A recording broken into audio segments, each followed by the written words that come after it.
یہ بات ہے ایئر 1812 کی، جب ایک سوئس ایڈونچرر عربین ڈیزرٹ سے بھیس بدل کر گزر رہا تھا۔ یوہن لوڈوچ برکھارٹ نامی یہ ایڈونچرر راستہ بھٹک کر چٹانوں کے بیچ ایک پتلے راستے میں پہنچتا ہے۔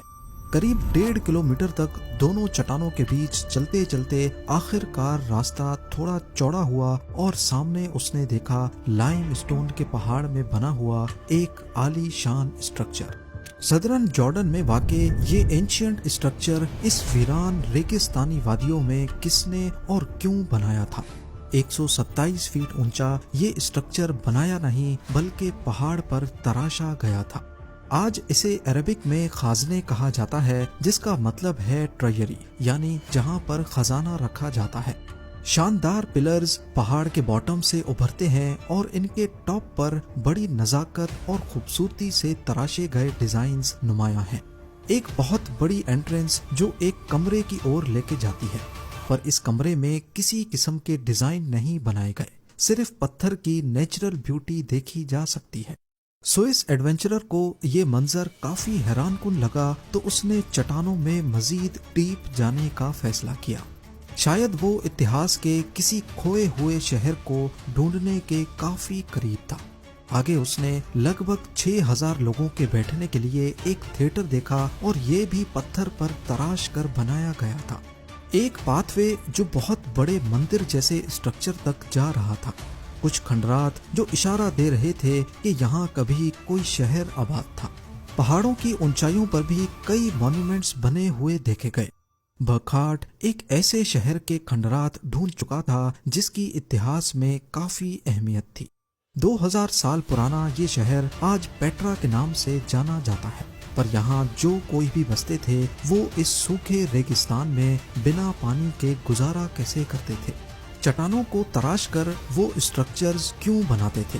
اس ویران ریگستان میں ان کا کیا کام تھا؟ اور سب سے بڑھ کر آخر وہ یہ سب چھوڑنے پر مجبور کیوں؟ چرر نے جب یہ سب دیکھا تو اسے ریگستان میں رہنے والے ایک قبیلے کی کہانی یاد آ گئی۔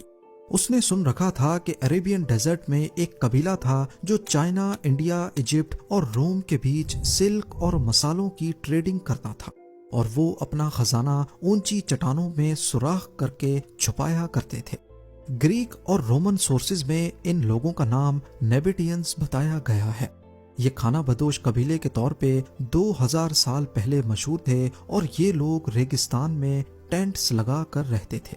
لیکن ٹینٹس میں رہنے والے لوگ پیٹرا جیسا اتنا شاندار شہر بنانے میں کیسے کامیاب ہوئے؟ برکھارٹ کی اس ڈسکوری کے بعد پیٹرا کو انٹرنیشنل پریزنس ملنا شروع ہو گئی۔ پوری دنیا سے آرکیولوجسٹس اور ہسٹورینز یہاں کا رخ کرنے لگے تاکہ اس اینشینٹ مسٹری کو سلجھایا جا سکے۔ ظاہر ہے 127 فٹ اونچی کنسٹرکشن، اور وہ بھی کوئی معمولی نہیں، بلکہ پتھر کو تراش کر بنانا کوئی عام سی بات نہیں ہے۔ اس کے لیے ورکرز نے ضرور کوئی ٹیمپرری اسٹرکچر کھڑا کیا ہوگا۔ جیسے آج کل بھی آپ نے دیکھا ہوگا، کنسٹرکشن کے دوران بلڈنگ کے ارد گرد لکڑیوں کا ایک اسٹرکچر بنایا جاتا ہے جس پر ورکرز کھڑے ہو کر کام کرتے ہیں۔ پر نہ صرف ٹریجری بلکہ پیٹرا میں دوسرے اسٹرکچرز پر بھی ایسے کوئی نشانات واضح نہیں ہیں جو اس کی کنسٹرکشن کے بارے میں کوئی اشارہ دے سکیں۔ بہت ساری ریسرچ اور ایکسپیریمنٹس کرنے کے بعد ریسرچرز کو پیٹرا میں ہی ایک انکمپلیٹ اسٹرکچر ملا، اور شاید اسی میں چھپا تھا اس کی کنسٹرکشن کا راز۔ اس کو دیکھ کر ایسا معلوم ہوتا ہے کہ یہ اسٹرکچر کا صرف اوپر کا حصہ ہے، اور باقی نیچے کا لائم سٹون کاٹا ہی نہیں گیا۔ اس سے یہ ظاہر ہوتا ہے کہ نیبیٹینز کسی بھی اسٹرکچر کو اوپر سے بنانا شروع کرتے تھے۔ ٹریجری کی کنسٹرکشن میں بھی پہلے وہ ساتھ والی چٹان پر چڑھے اور ایک ہاریزونٹل شافٹ لائم سٹون کے پہاڑ میں کھود دی۔ اس شافٹ کے اندر کھڑے ہو کر وہ پلرز اور مختلف ڈیزائنز تراشتے، اور پھر آہستہ آہستہ نیچے بڑھتے جاتے۔ جب اوپر کا آدھا اسٹرکچر مکمل ہو جاتا تو نیچے پتھر کا ملبہ اتنا زیادہ جمع ہو جاتا کہ اب اس کی سلوپ پر چڑھ کر باقی آدھا اسٹرکچر آسانی سے کمپلیٹ کر لیتے۔ دنیا بھر میں اینشینٹ سائٹس پر کنسٹرکشن کا یہ طریقہ کہیں اور نہیں دیکھا گیا۔ اس ٹرک کے بارے میں ریسرچرز کو اشارہ تب ملا جب انہوں نے امریکہ میں پیٹرا جیسا اسٹرکچر ہو بہو تراش کر بنایا۔